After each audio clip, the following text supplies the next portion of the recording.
It began with flashing lights outside a private hospital entrance and a convoy that arrived far too quickly for a routine appointment. Palace aides dismissed the movement as precautionary. Officials remained silent. Yet within hours, whispers surged through royal corridors that King Charles had been rushed back under urgent medical supervision. What made the situation truly explosive was not the hospital visit itself, but the sealed document reportedly signed before he disappeared from public view. A document that could temporarily place the future of the monarchy into Prince William's hands. Before we go deeper into what this really means for the royal family, make sure to subscribe so you don't miss a single update. At first, the report seemed familiar. For months, royal watchers had grown accustomed to carefully worded palace statements, brief reassurances, and tightly controlled updates regarding the king's health. But this time felt different. The language coming from official channels was unusually cautious. Questions that would normally receive quick clarification were met with silence. Requests for additional information were redirected. Even seasoned royal correspondents began noticing something had changed. The atmosphere surrounding the monarchy had shifted almost overnight. As the news spread, attention quickly turned away from the hospital itself and toward the unusual movements taking place behind palace walls. Senior aides were reportedly seen arriving at royal residences earlier than expected. Constitutional advisors, who rarely appeared in public discussions, suddenly became the subject of intense speculation. Legal officials known for handling matters of succession and royal authority were said to have been called into a series of private consultations. None of this was publicly confirmed. Yet the pattern was difficult to ignore. What alarmed insiders even more was the sudden adjustment to Prince William's schedule. Engagements that had been planned weeks in advance quietly disappeared from official calendars. Meetings were postponed. Personal commitments were reportedly set aside. The heir to the throne appeared to be clearing space for something far more urgent, something that demanded his full attention. The whispers began cautiously. A few royal commentators suggested contingency discussions might be underway. Others dismissed such theories as routine preparations that occur whenever a monarch faces health concerns. But as the hours passed, the speculation only intensified. Why were senior constitutional experts suddenly gathering behind closed doors? Why was communication being managed with such extraordinary care? And why were people within royal circles beginning to use a phrase that had not dominated headlines in generations? Acting sovereign. The words carried enormous weight. They implied far more than temporary assistance. They suggested the possibility that responsibilities traditionally carried by the reigning monarch could be delegated on a scale not previously anticipated. Suddenly, every cancelled appearance, every private meeting, and every carefully crafted statement seemed connected to a much larger story unfolding beneath the surface. Meanwhile, those closest to the institution reportedly found themselves confronting uncomfortable questions. What if the king's recovery required more time than expected? What if important state duties could no longer wait? And perhaps most significantly, what would happen if the stability of the crown depended on a rapid transfer of authority without a transfer of the throne itself? The uncertainty created a ripple effect throughout royal circles. Staff members were said to be operating under heightened confidentiality. Advisors worked through possibilities that few expected to revisit so soon. The public saw only fragments of the story. Behind the scenes, however, many believed preparations were already underway for a constitutional moment, unlike anything witnessed in recent years. Then came the rumors that changed everything. According to growing whispers from within royal circles, discussions were no longer centered solely on the king's immediate health concerns. Attention had reportedly shifted toward a document, a decree, something prepared in advance. Something that could establish a framework for governance if circumstances demanded it. Nobody outside the highest levels appeared to know its exact contents. Yet the mere suggestion of its existence sent shockwaves through observers of the monarchy.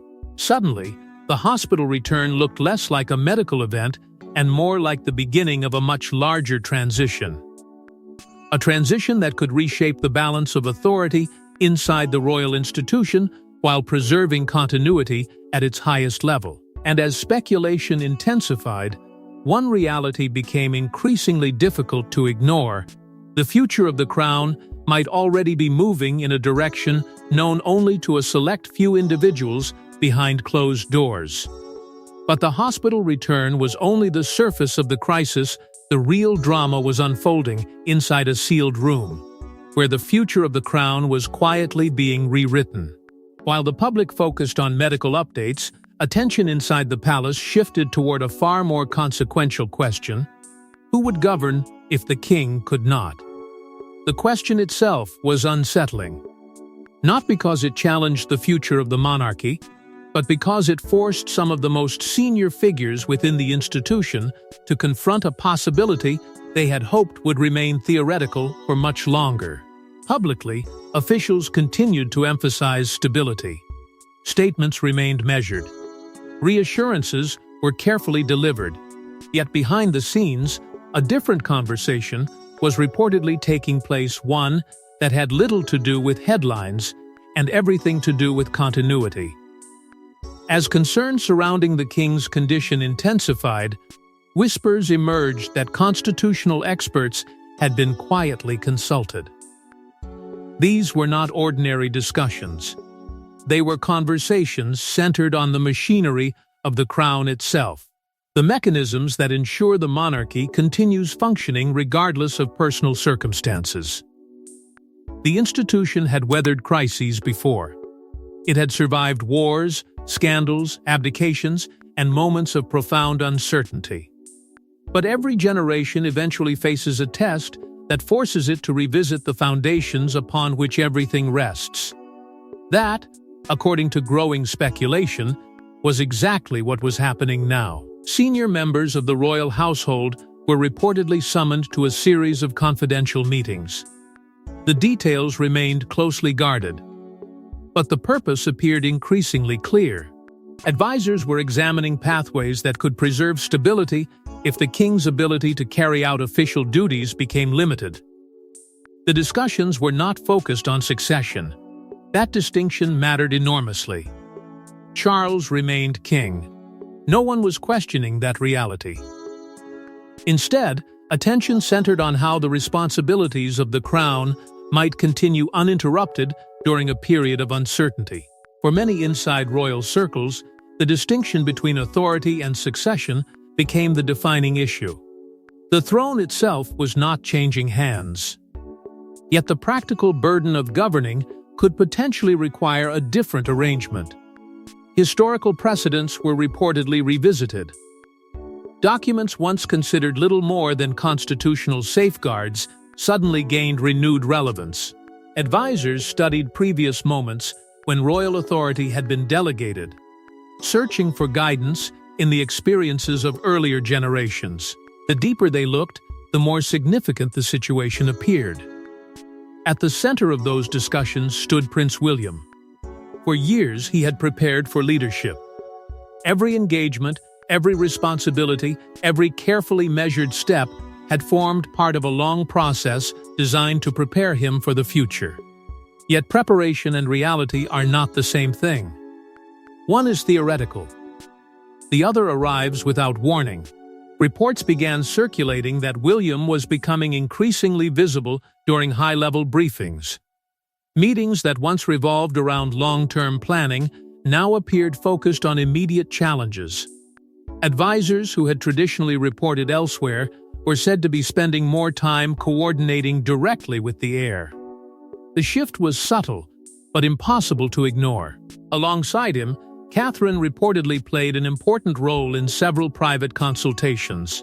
While public attention often focused on constitutional questions, and institutional procedures, those closest to the situation understood the deeply human dimension beneath it all.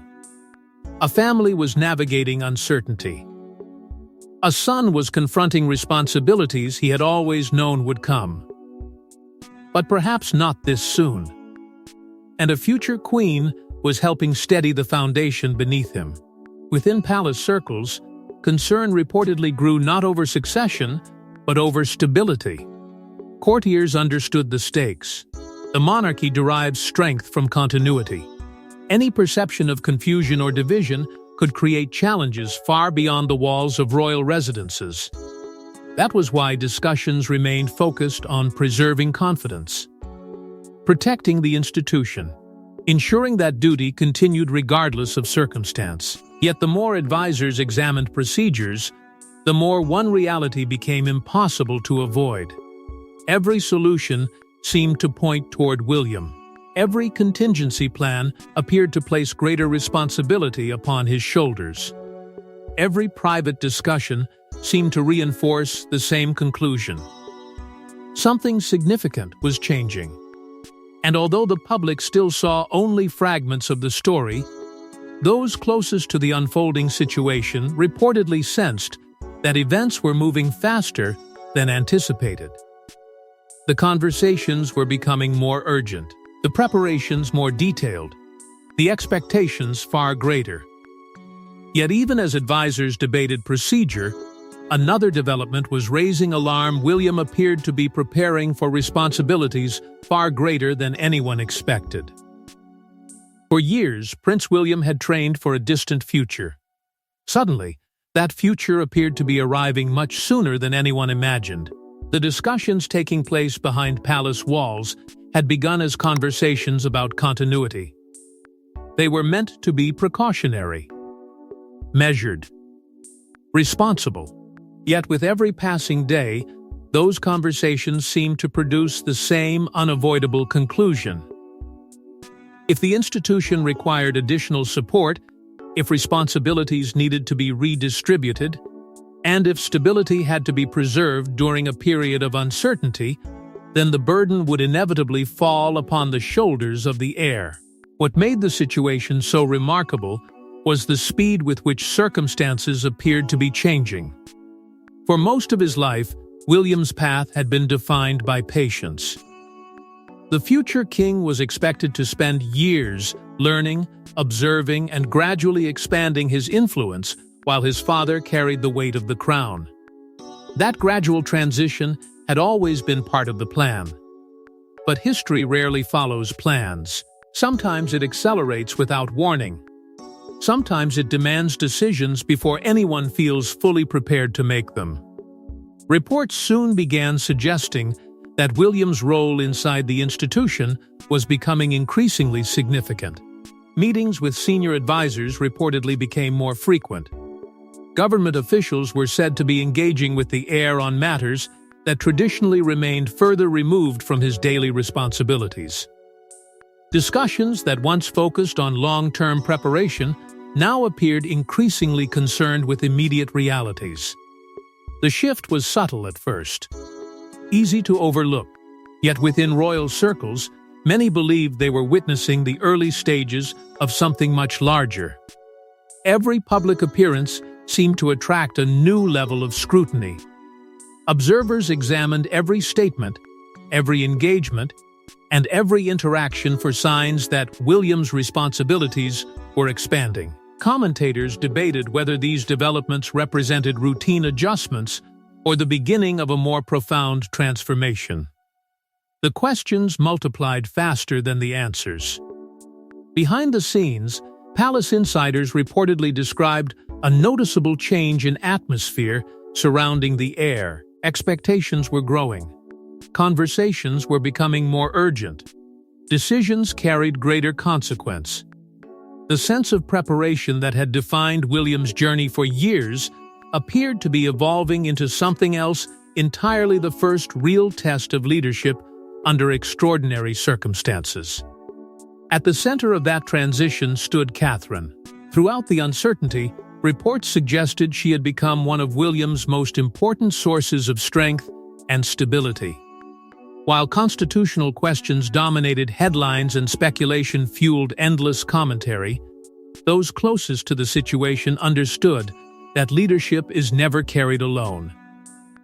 The pressure facing William was immense. He was balancing duty to the institution, concern for his father, and responsibility to a nation watching every move he made. Catherine's presence reportedly provided a sense of calm during a period when uncertainty seemed to surround every decision. Together, they represented continuity, not merely the future of the monarchy, but its ability to endure periods of challenge without losing its sense of purpose. Meanwhile, royal staff quietly adapted to the changing reality. Schedules were reportedly reorganized. Priorities were reassessed. Resources were shifted to accommodate an increasing number of commitments connected to William's expanding role.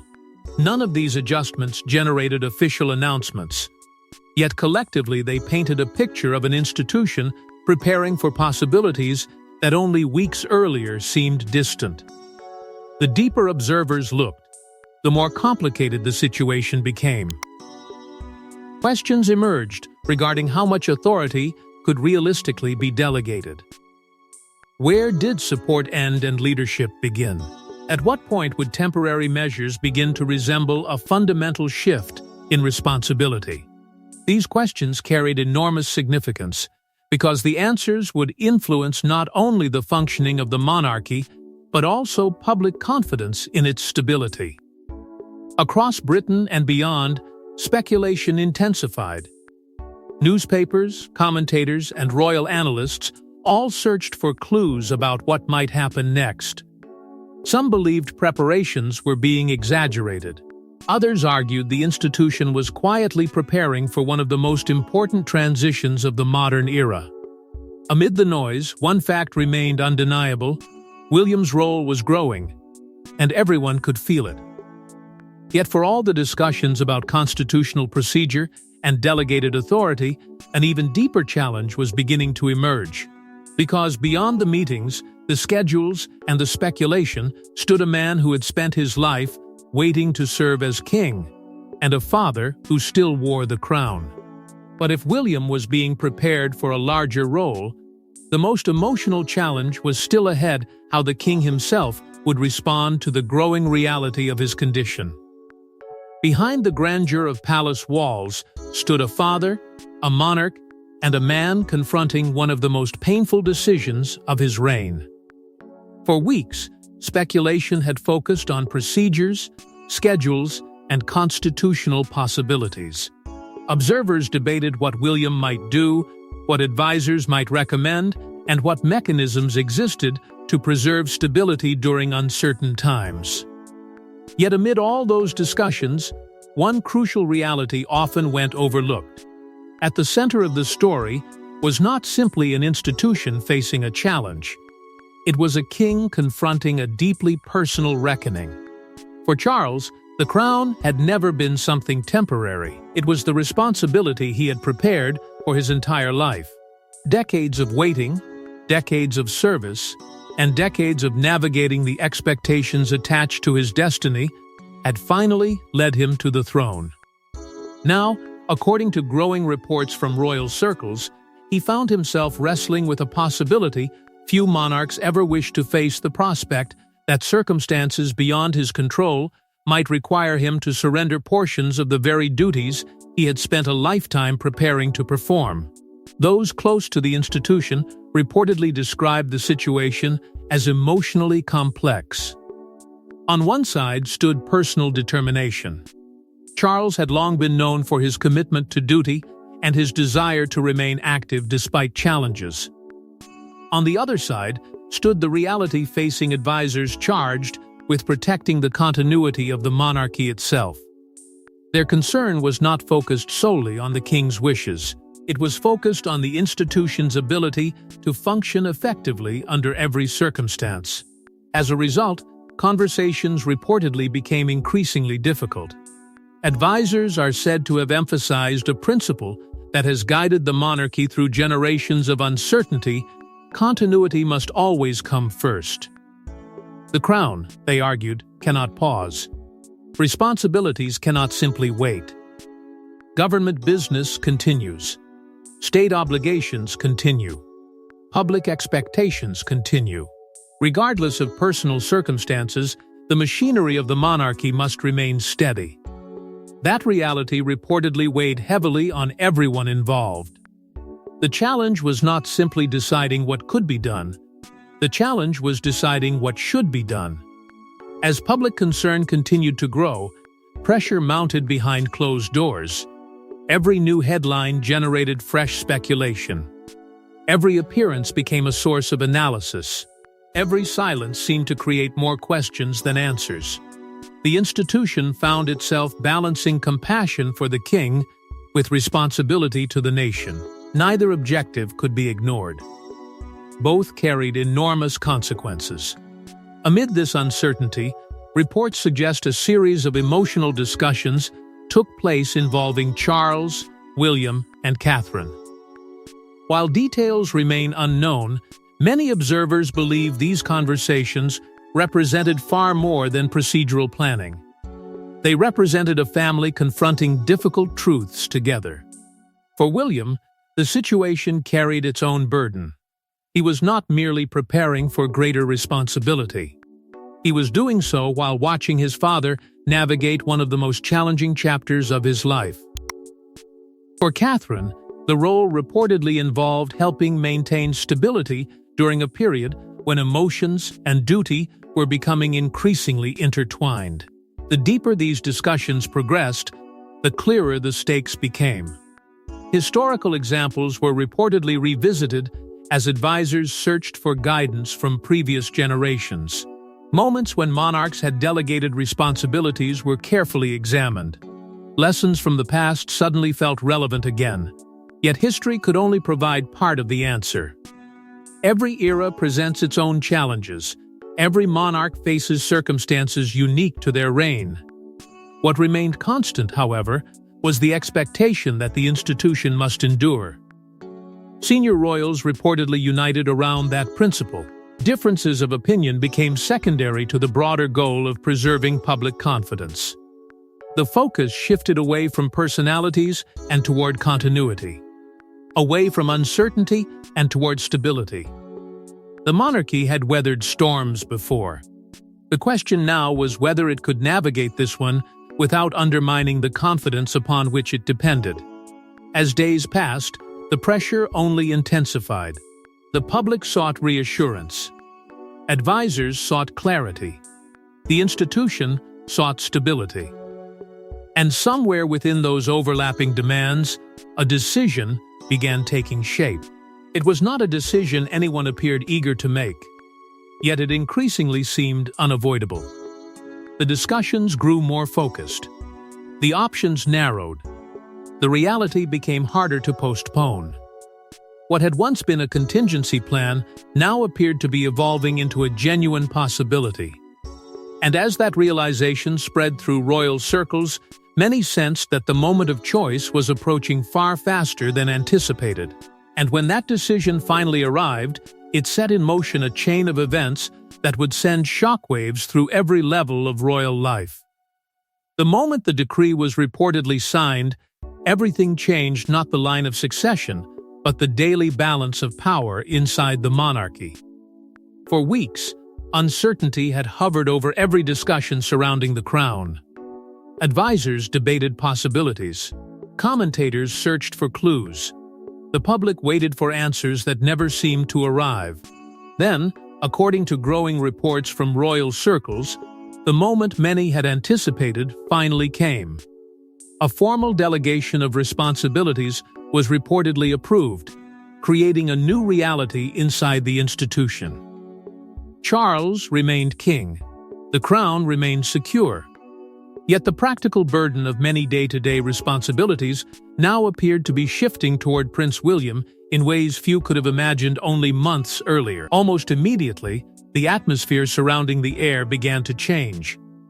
William was no longer viewed simply as the future of the monarchy.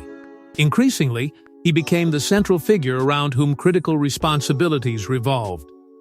Advisors reportedly coordinated more closely with his office.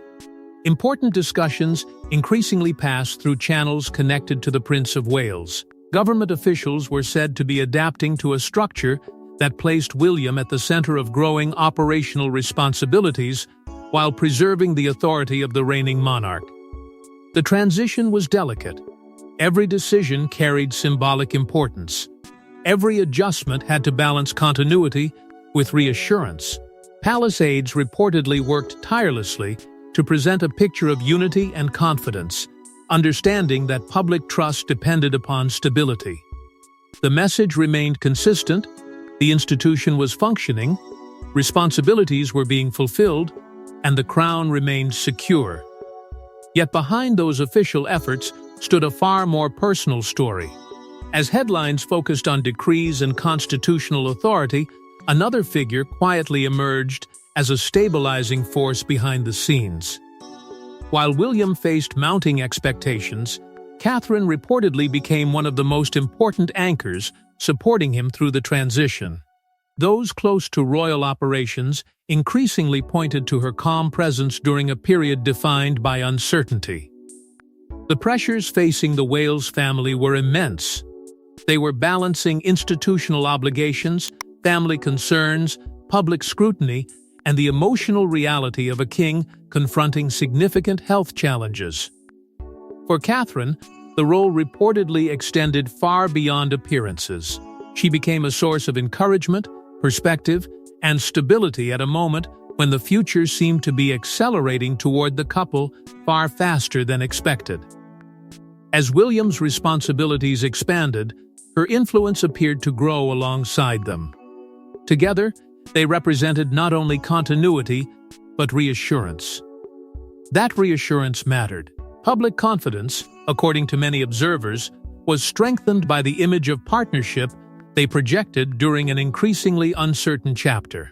While constitutional discussions dominated expert analysis, many members of the public saw something simpler: a future king and queen standing together while the institution navigated one of its most delicate moments in years. Within palace circles, expectations reportedly continued to evolve.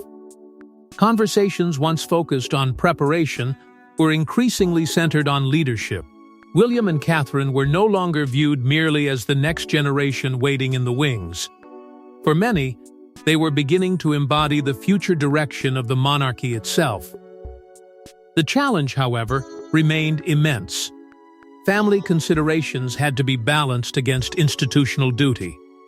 Personal emotions existed alongside public responsibilities. Every step forward carried both opportunity and sacrifice. The greater William's role became, the greater the demands placed upon those closest to him. Yet through it all, their partnership appeared to serve as a symbol of continuity. Not a break from the past, but a bridge between generations. A reminder that while circumstances may change, the institution endures through those entrusted to carry it forward. Yet the story was never just about authority, it was about whether the next generation could carry the immense weight of the crown during one of its most uncertain chapters. But while the future seemed to be taking shape, the nation still awaited answers about the king's condition and what might come next. Across Britain, every appearance, every statement, and every photograph was examined for clues about what the coming months might bring. By this stage, the story had grown far beyond palace corridors and private consultations. What began as concern over a sudden hospital return had evolved into a national conversation about leadership, continuity, and the future of the monarchy itself.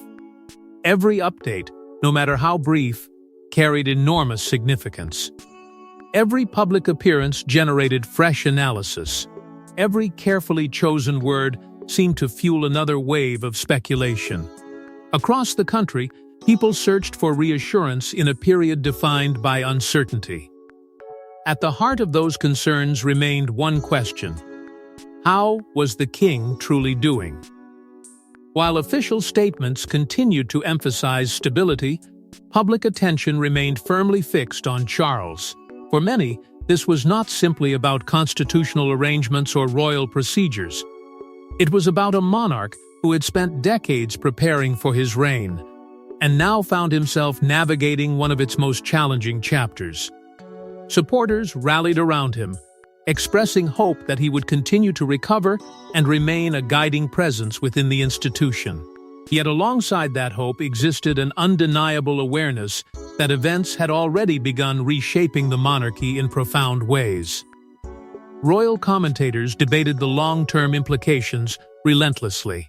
Some argued that the adjustments represented temporary measures designed to ease pressure during a difficult period. Others suggested they marked the beginning of a broader transition toward a new generation of leadership. The debate itself reflected the significance of the moment. Rarely had the future felt so close, while the present remained so uncertain. Meanwhile, William's growing role attracted increasing attention.